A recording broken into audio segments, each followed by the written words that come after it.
vontade de comer o que os porcos comiam, mas ninguém lhe dava nada. Caindo em si, repete comigo, caindo em si, ele pensou: quantos trabalhadores do meu pai têm comida de sobra, e eu estou aqui morrendo de fome? Vou voltar para a casa do meu pai e dizer: pai, pequei contra Deus e pequei contra o Senhor, e eu não mereço mais ser chamado seu filho, mas me aceite como um dos teus trabalhadores. Então saiu dali e voltou para a casa do seu pai. Quando o rapaz ainda estava longe de casa, o pai o avistou, e com muita pena do seu filho correu e o abraçou e o beijou. E o filho disse: pai, pequei contra Deus e pequei contra o Senhor, e não mereço mais ser chamado seu filho. Mas o pai ordenou aos empregados: depressa, tragam a melhor roupa, vistam nele, ponham um anel em seu dedo, sandálias em seus pés. Também tragam e matem um bezerro gordo. Vamos começar a festejar, porque este meu filho estava morto e viveu de novo, estava perdido e foi achado. E começaram a festa. Enquanto isso, o filho mais velho estava no campo. Quando ele voltou e chegou perto de casa, ouviu a música e o barulho da dança. Então chamou um empregado e perguntou: o que está acontecendo aqui? E o empregado respondeu: o seu irmão voltou. O seu irmão voltou para casa vivo e com saúde. Por isso, o seu pai mandou matar um bezerro gordo. O filho mais velho ficou zangado e não quis entrar. Então o pai veio para fora e insistiu com ele para que ele entrasse, mas ele respondeu: faz tantos anos que trabalho para o Senhor como um servo, e nunca desobedeci uma das suas ordens. Mesmo assim, o Senhor nunca me deu nem ao menos um cabrito para eu fazer uma festa com os meus amigos. Porém, esse seu filho desperdiçou tudo o que era do Senhor, gastando dinheiro com prostitutas. E agora ele volta e o Senhor manda matar o bezerro gordo. Então o pai respondeu: meu filho amado, você está sempre comigo, e tudo o que é meu é seu. Mas era preciso fazer essa festa para mostrar a nossa alegria, pois esse seu irmão estava morto e viveu de novo, estava perdido e foi achado. Feche seus olhos. Pai, nós estamos diante da tua palavra. Eu oro para que o Senhor fale com os meus irmãos, assim como o Senhor falou comigo. Ministra aos nossos corações um nível mais profundo de intimidade, Senhor. Um nível mais profundo de santidade. Um nível mais profundo de quem é o Senhor e daquilo que nós vamos fazer nessa terra. A resposta pela qual nós precisamos dar diante das tuas escrituras, Pai. Assim nós oramos e te bendizemos em nome de Jesus. Amém. Queridos, quando nós falamos sobre santidade, ao longo de muitos anos ouvindo isso e vendo isso, nós começamos a ver que existem duas mentiras que foram espalhadas por Satanás a respeito da santidade. A primeira mentira é sobre a santidade no sentido de uma libertinagem, quando nós entendemos que nós somos salvos pela graça. Você crê que você foi salvo pela graça? Então a gente foi salvo pela graça, e o que é então a libertinagem? Ela é a licenciosidade de um costume, conduta de pessoa que se entrega à imoralidade, a imoralidade de prazeres sexuais, a prática do libertino. É uma pessoa insubmissa ou indisciplinada. E o que é uma libertinagem dentro da igreja? É uma forma de como muitos compreendem que nós somos salvos pela graça. E lá em Efésios 2, 8 e 10 fala assim: pois pela graça sois salvos por meio da fé. Isso não vem de vós, mas é um dom de... Só que, quando a gente entende que a gente é salvo pela graça, ela existe uma verdade, mas também existe uma meia verdade no meio da igreja. Porque as pessoas acham que não precisam fazer mais nada porque foram salvos pela graça. Eu já fui salvo, não preciso fazer mais nada. Então, se eu fui salvo, eu posso viver minha vida do jeito que eu quiser, porque Ele me salvou. E nós começamos a entender que isso não é verdade, porque nós precisamos compreender que a santidade, ela faz parte da sua salvação. Se você não estiver vivendo santidade, significa que você não está salvo.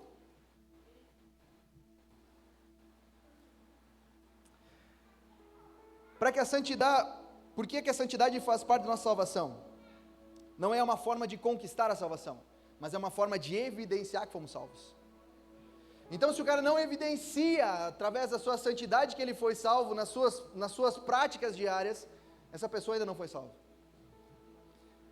Ninguém é salvo por causa da santidade, mas todos que são salvos começam a andar em santidade.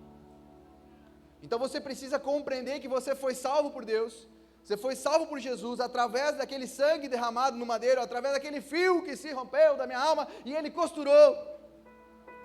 E esse fio costurado nos levou de volta para esse Deus. E nós precisamos compreender que eu preciso dar uma resposta àquilo que Ele fez em mim. Então, quando o Espírito Santo ele entra dentro de uma pessoa, ele não veio para dentro de você para que você possa manifestar os dons de Deus apenas. Porque os dons são do Espírito. E Ele dá para você, para que você possa operar e fazer a obra de Cristo na terra. Só que o Espírito Santo, ele está em você, para que você possa manifestar o fruto do Espírito. E o fruto do Espírito, ele vem num contraponto das obras da carne. Então, se você está vivendo as obras da carne na sua vida, significa que você não é uma pessoa cheia do Espírito Santo. Então, você precisa olhar para como você está dentro de você e decidir o que você quer. Então, libertinagem é viver fora dos padrões de Deus. Agora, nós temos uma segunda mentira no meio da igreja, que é o legalismo. O legalismo é você achar que com a sua santidade você pode conquistar a sua salvação. Essa talvez pode ser a pior mentira ou a coisa mais desastrosa no nosso meio da igreja. Porque aqueles que acreditam estarem salvos pelas suas obras são tão orgulhosos. Sabe qual que é a maior crítica que as pessoas têm com a igreja? A maior crítica das pessoas com a igreja, com os irmãos, é porque eles têm um orgulho muito maior, porque eu estou pagando um preço por santidade. Eu estou pagando um preço por ser diferente. E é óbvio que quando você paga um preço, você fica indignado com aquele que não está pagando o preço, é ou não é? Então a gente se acha um pouco soberbo demais, porque o irmão, que na verdade ele está se prostituindo, ou ele não conhece a Cristo ainda, e é o irmão.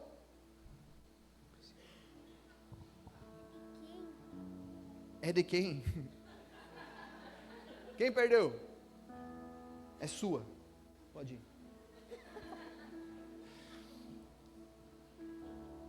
E quando a gente fala sobre esse tema, querido, a gente precisa entender que todos ao nosso lado são irmãos. Eu me lembro de um dia que eu falei no culto de jovens lá em Xaxim, eu falei assim, eu sou o pastor de Xaxim. De quem? De todos. Só que alguns não sabem. A grande maioria da cidade não sabe. Eu tenho apenas 200 e poucas pessoas na igreja. Tenho mais 29.800 pessoas para alcançar. Mas o que acontece, querido? Eu preciso olhar para eles como meus irmãos, que ainda não conhecem, mas o Pai que eu conheço. Então, às vezes, você está ficando com o cara do mundo, e você está ficando com o irmão seu. Talvez você está se deitando, ou você está fazendo negócios com pessoas que são seus irmãos, que ainda não conhecem a Cristo como você conhece. Então você precisa entender que ele é um irmão seu. Esses dias um jovem falou para mim, ele disse assim, eu acho que eu contei isso lá nas primícias, que o cara chegou para mim assim, ontem eu paguei uma mulher para deitar com ela. Eu falei, você é um vagabundo. Primeiro que você não é homem o suficiente para conquistar a mulher, você tem que pagar. E segundo, cara, que você está deitando com a sua irmã, velho. Só ela não sabe, e nem você pelo jeito. Então, querido, você precisa compreender que aquilo que nós estamos fazendo, amados, é uma resposta, a santidade é uma resposta que você dá àquilo que aconteceu na sua vida. Então, aleluia! Isso aí, meu amado, me ajuda. Ei, cheguei lá embaixo já. Entendeu? Então vamos terminar por aqui, fique de pé. Amado, então olha só, que bugou tudo aqui. Quando Jesus então ele começa a falar essa parábola, lá em Lucas capítulo 15, você vai ver que ele vai falar sobre outras parábolas. E aí em Lucas capítulo 15, verso número 1, ele fala assim, Lucas 15, 1 fala assim, e chegavam-se a ele todos os publicanos e pecadores. Então Jesus ele viu lá, quando ele começa a contar as parábolas, que uma galera estava chegando. E quem eram os publicanos e pecadores? Pecadores, pessoas que decidiram na sua vida não viver as 613 leis do judaísmo. Eles decidiram ser pecadores, falaram assim, vou viver minha vida como se Deus não existisse. Eles decidiram isso, e tudo bem, é a vida deles. Então Jesus viu que aqueles caras chegaram e se assentaram, e no versículo 2 fala que sentaram também ali com ele os escribas, murmuravam, fariseus e escribas, dizendo, esse recebe com eles pecadores e come com eles. Aí Jesus então, naquele momento, ele vê o seu público, ele começa a falar diretamente com o seu público, e ele fala de um pai que tem 2 filhos, e ele começa a contar a história de um pai que tem 2 filhos, e um filho mais moço pediu a herança, e saiu para gastar tudo que ele tinha, e o outro ficou em casa. Então ele começa a falar que o filho mais moço é esse pecador, esse publicano, e ele começa a falar também que esse outro que ficou em casa são os religiosos e fariseus. E hoje eu quero que você coloque sua mão na consciência, que você reflita qual desses é você. Eu quero que você reflita hoje qual desses irmãos é você. Entenda uma coisa, querido. Jesus poderia ter falado que ali tinha um senhor com 2 servos. Poderia ter falado que tinha um homem que tinha alguma coisa com outras 2 coisas, mas ele fala que tinha um pai com 2 filhos. E por que ele fala que tinha um pai com 2 filhos? Porque o público que estava ouvindo ele conhecia Deus. Talvez muitos aqui conhecem Deus, muitos oram a Deus, muitos servem a Deus, muitos fazem muitas coisas para Deus, enquanto outros não ainda. Outros não tiveram uma intimidade tão profunda, não mergulharam tanto em Deus ainda. E ele começa a falar sobre esses 2 irmãos, sobre esse pai, que essa parábola não fala do irmão mais velho ou do irmão mais moço, ela fala de um amor de um pai, porque Jesus, ele não vem revelar um Deus, Jesus vem revelar um pai, por isso que tudo é pai. Ele vai orar e fala, quando vocês começarem a orar, vocês falam, Pai Nosso. Quando ele fala, eu sou o caminho, a verdade e a vida, ninguém vai a Deus. Não, ninguém vem ao Pai, ninguém entra aqui, entende? Ele está falando assim, tudo é o Pai, ele não vem revelar Deus, ele não vem, entenda uma coisa, Jesus não veio para cá para fazer milagres, prodígios, maravilhas, não. Isso é consequência daquilo que ele veio fazer, ele veio revelar o Pai, e eu e você, quando entendemos que somos filhos, devemos revelar quem é o Pai. Por isso que santidade é uma resposta ao amor de um Pai que te resgatou. Aí nós vemos essa história, você conhece ela muito bem, que esse filho então, ele recebeu a sua herança, o pai ali dividiu a herança naquele momento, entregou para cada um deles. Aquele que pegou a sua parte da herança, é como se naquela época, querido, ele estava dizendo assim para o seu pai, eu prefiro que você morra. Quando você pega a herança antecipada, está dizendo assim, pai, eu quero que você morra. Era isso que ele estava dizendo naquele momento para o seu pai. Então ele recebe aquela herança, e ele fica alguns dias por ali, e sai gastar tudo, sai viver de uma forma dissoluta, é o que a Bíblia fala. Quantos aqui já receberam palavras de Deus? Quantos aqui foram cheios do Espírito Santo? Quantos aqui já ouviram falar de Jesus? Quantos aqui já receberam palavras diretivas para a sua vida, promessas maravilhosas, e falaram assim, eu vou gastar tudo, para mim aqui está bom. E eu não culpo esse cara que sai da igreja, porque talvez ele está saindo da igreja por conta do irmão mais velho, porque o irmão mais velho não tem a capacidade de celebrar, porque ele está lá também reclamando da vida. Como é difícil vir tocar no louvor, como é difícil ter que vir ensaiar, como é difícil cuidar do GC, como é difícil estar à frente de um departamento. E aí então o mais novo vai dizer assim, cara, eu não quero isso aqui, fica você com esse BO aí que eu vou vazar, vou viver minha vida, e vou viver como se Deus não existisse, é o que ele fala. Só que aí, Jesus ele vai colocando fogo nessa história, e ele fala que aquele filho, ele começa então a pensar, numa apresentação, porque ele vai viver a vida dele, totalmente dissoluta, e aí ele para lá na pior situação que ele podia estar, e aí quando ele está na pior situação que ele podia estar, ele passando fome, ele vai pedir emprego para alguém, alguém fala assim, eu tenho lá uma junta de porcos para você cuidar, vai lá e cuida dos porcos para mim. Entenda uma coisa, para o judeu, a pior coisa que podia fazer era cuidar de porcos, porque para o judeu, porco é um animal imundo, então ele não poderia nem fazer isso, cara, mas ele vai fazer isso. Jesus, entenda o público que Jesus está falando, Jesus está falando para um público judeu, e quando os caras ouviram aquilo, falaram, meu Deus do céu, quando esse menino vier agora, esse cara vai ter que apanhar. Pensa a galera ali ouvindo, e a Bíblia conta que ele pensou, ele disse assim, Deus, eu vou falar para meu pai, pequei contra os céus e pequei contra ti, não sou digno de ser chamado de seu filho. Deixa eu falar uma coisa para você, se você já fez essa frase para Deus, se você já foi um pecador, não é mais, e aí você falou com Deus e disse assim, olha, eu não sou digno de ser chamado de seu filho, a pergunta que eu te faço é, quando que você foi digno? Ninguém aqui, nós somos filhos de algum pai, todo mundo aqui é filho de um pai e de uma mãe, você não é digno disso, você não precisa ser digno daquilo, cara, você é filho porque você é filho, minha filha não precisa fazer nada para ser digna de ser minha filha, ela é minha filha, e naquele momento, aquele cara está dizendo assim, eu não sou digno de ser chamado seu filho. Peraí, Você nunca foi. Você já começa errado por aí.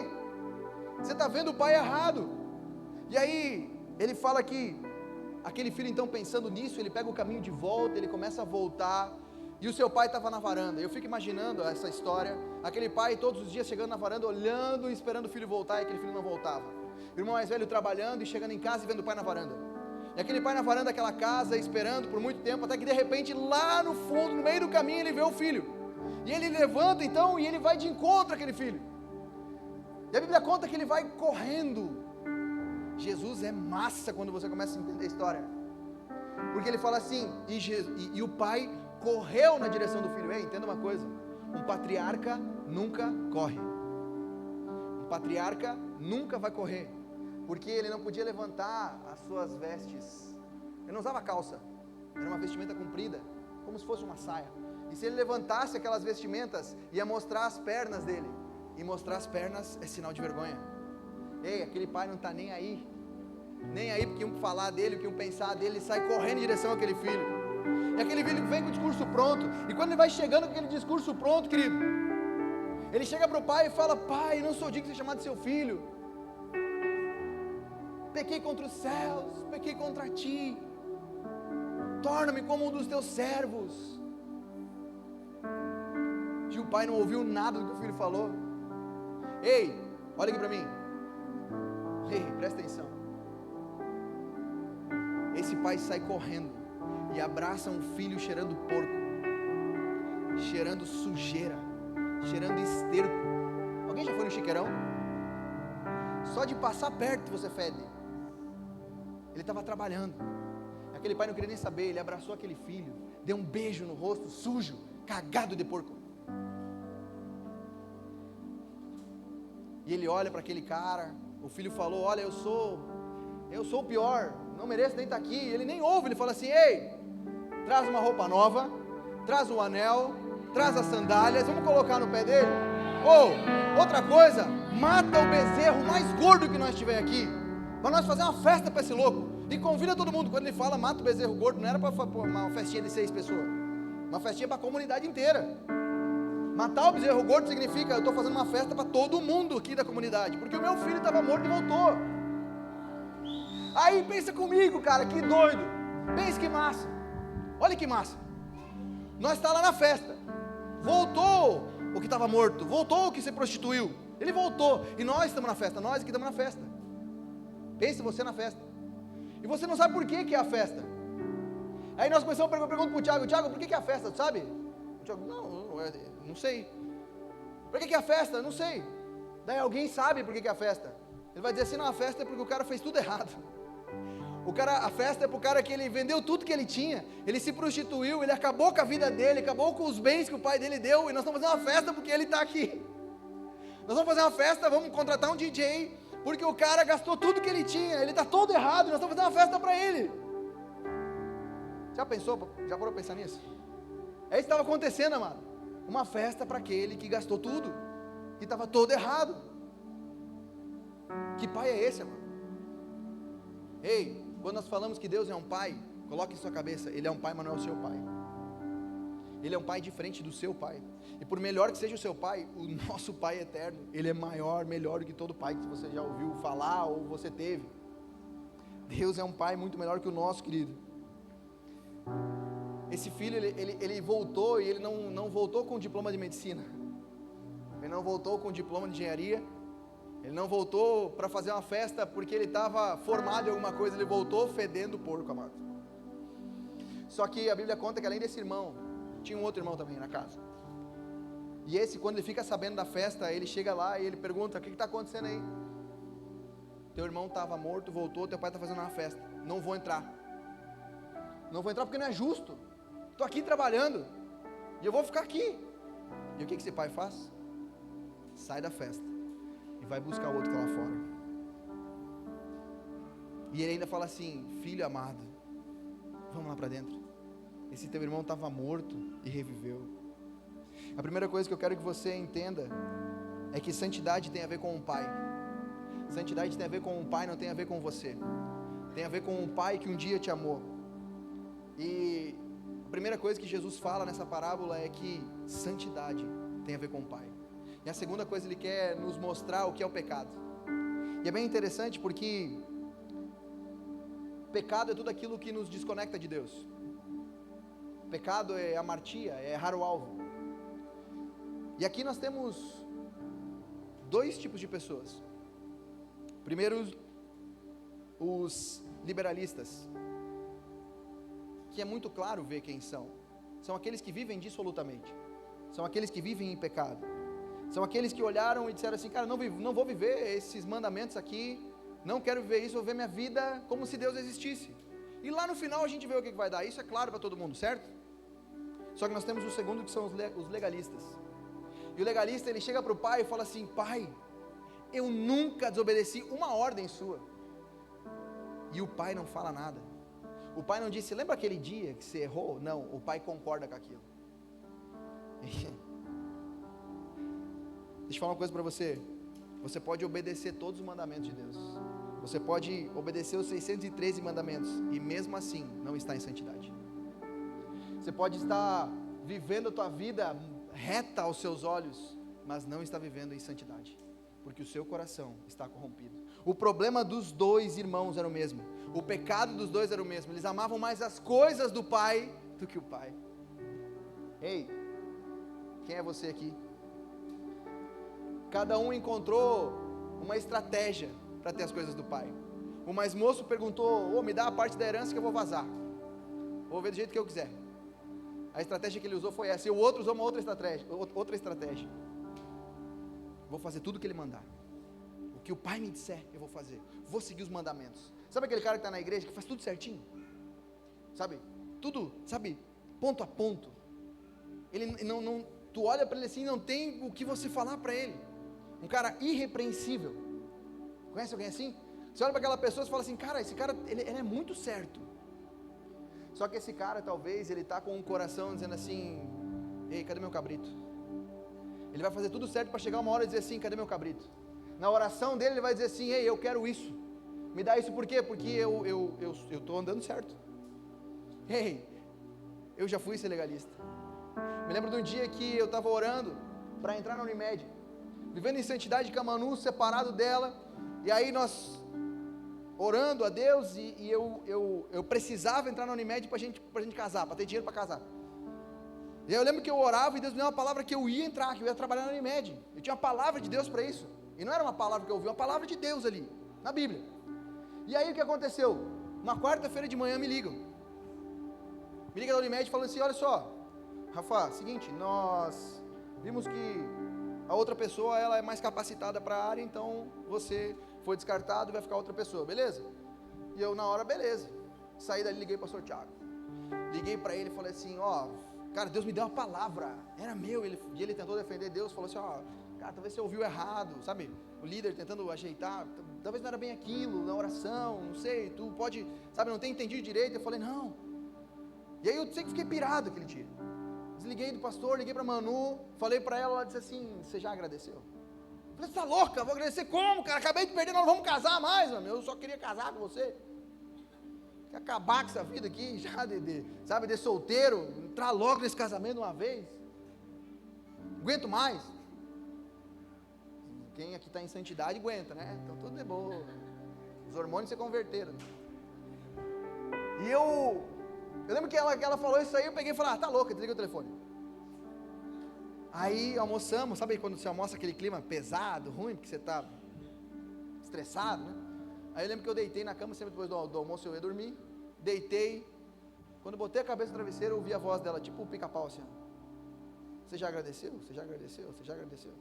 Aí eu virei assim, me ajoelhei, e aí eu falei assim, olha, Senhor, eu não estou feliz com o que você fez, mas obrigado. E virei e voltei a dormir. Só que, um pouco antes de ligar o pastor Thiago, eu cheguei para Deus, eu entrei no meu estúdio lá, que era o nosso monte, eu entrei no estúdio lá e falei, Deus, eu te sirvo, você vai me deixar agora, porque o outro menino que estava na fila, ele era homossexual, e muito bom profissional, conhecia ele, e aí eu falei, eu aqui, vou perder para um homossexual, esse pecador, bem assim, Tipo, a minha santidade estava lá em cima, cara. Entendeu? Eu era o cara mais santo da igreja, velho. E eu defendendo, falando, olha Deus. Aí liguei para o pastor, ele me falou o que ele falou. Liguei para Manu, se agradeceu. Quando me ajoelhei, falei, não, tá bom, mas tá bom. Deu meia hora depois, me ligaram, falaram assim, ó, a pessoa que estava aí na fila aí, ela desistiu, então a vaga é sua. Aí eu entrei. Mas eu lembro que de manhã, cara, daí eu falei assim, ó, só deixa eu ver minha agenda como é que tá. Eu lembro que de manhã, cara, de manhã eu pirei o coco. Aquela hora ali, eu falei, cara, que Deus é esse? Eu vou parar de servir esse Deus aqui. Porque se eu estou andando em retidão, por que o outro está ganhando? Um cara legalista, que dizia assim, pela minha santidade eu conquisto.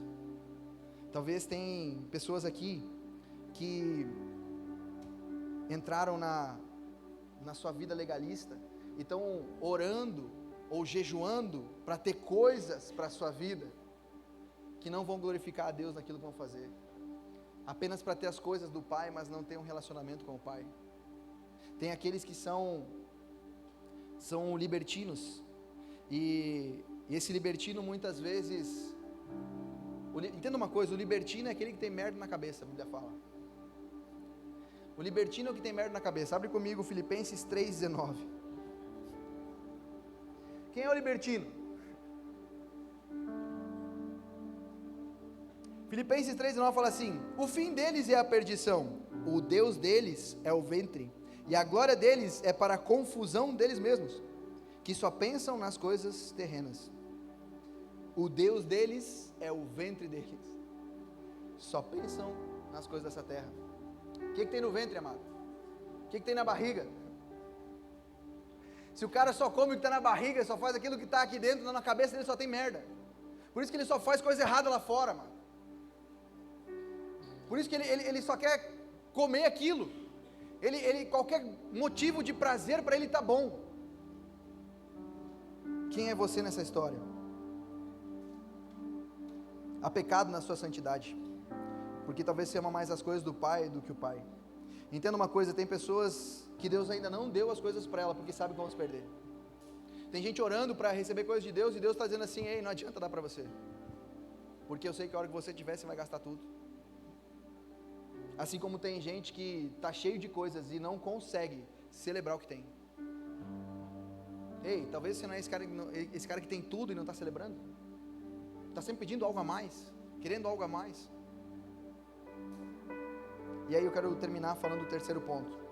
Então, primeiro, Jesus definiu para nós o que é a santidade. A santidade é amar o Pai mais do que tudo. Segundo ponto, Jesus definiu o que é pecado.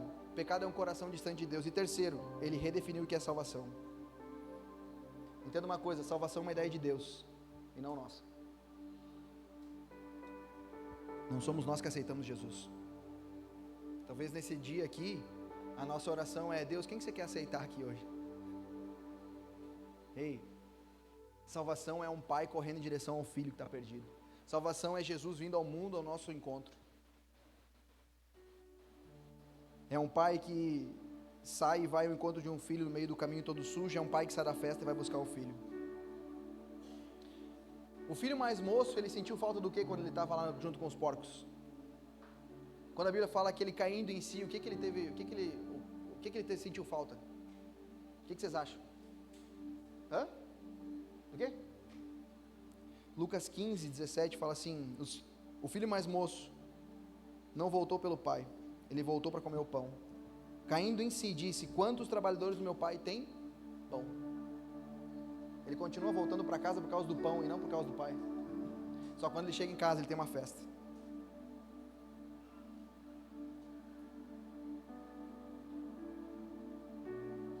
Talvez você está aqui hoje com um peso nas suas costas, um peso na consciência, com uma lista de pecados para chegar e jogar para Deus e dizer assim, Deus, esses aqui são os meus pecados. Esses aqui são os meus erros, é isso que eu estou fazendo na minha vida. É isso que eu quero deixar aqui para você. Ou talvez você é aquele que tem uma lista de coisas certas. Você tem que chegar para Deus e entregar para Deus, dizendo assim, ó Deus, eu estou fazendo isso, mas não é com a intenção correta. Não é com o coração correto. Estou fazendo isso, porque eu quero ganhar as coisas do Senhor. Ei, entenda uma coisa, vida cristã é muito mais profundo do que você imagina. Vida cristã não é apenas você fazer as coisas certas, mas é fazer as coisas certas com o coração certo. A vida cristã, ela é muito mais profunda, querido, do que você apenas viver o jeito que você está vivendo.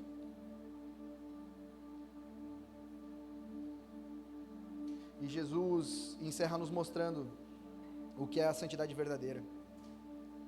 A santidade verdadeira é o dia depois da festa. A santidade verdadeira é o dia depois da festa. Imagina comigo, a festa aconteceu, né? A santidade verdadeira é o dia depois da festa. É o dia que o cara acorda numa cama que ele não merece. Que ele está com um pijama que ele não merece. Que ele levanta, senta numa mesa que ele não merece. Que ele vai abrir um pão e passar margarina que ele não merece. Ele vai assistir uma televisão que ele não merece. Santidade é o dia depois que você vai levantar. Eu quero que você imagine essa cena. Depois do pai ter resgatado ele, ter entregado tudo, ele perdeu tudo, ele volta, o pai dá tudo de novo. E quando o pai dá tudo de novo para ele está deitado numa cama que ele não merece, dentro de uma casa que ele não merece mais. Então quando ele olha para aquilo lá, o pai vai perguntar para ele: você pode carpir o lote? O que ele vai falar? Sim, pai, o que você quiser eu faço agora. Por isso que santidade é uma resposta, amado. Santidade é uma resposta. Só que deixa eu fazer uma pergunta para você. Quem pagou o preço? Quem pagou o preço para esse irmão estar lá? O irmão mais velho, querido. O irmão mais velho pagou o preço. O irmão mais velho pagou o preço para aquela cama limpinha. Foi o irmão mais velho que pagou o preço para aquela vestimenta nova. O irmão mais velho foi que ele pagou aquele pão. O irmão mais velho pagou aquele preço, querido. E é por isso que ele está indignado. Porque quando a gente faz as coisas certas e o outro vem do nada e ele quer receber alguma coisa, a gente fica indignado porque ele não está fazendo certo. Por isso que o irmão mais velho tem sinceridade no que ele está fazendo. Salvação é a festa preparada. Santificação é o dia depois da festa. Por isso que nós temos que festejar pelos irmãos, querido, que estão voltando para Jesus, estão reconhecendo Jesus.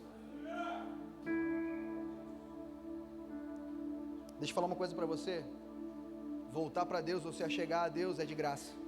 Mas alguém pagou um preço. Alguém pagou um preço para que a gente pudesse estar aqui hoje.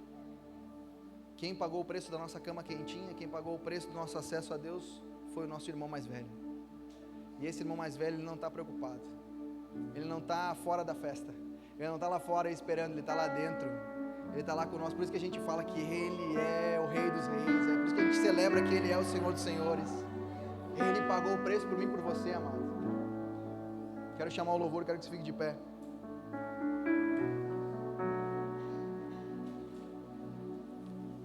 O nosso irmão mais velho é esse que está contando a história, querido.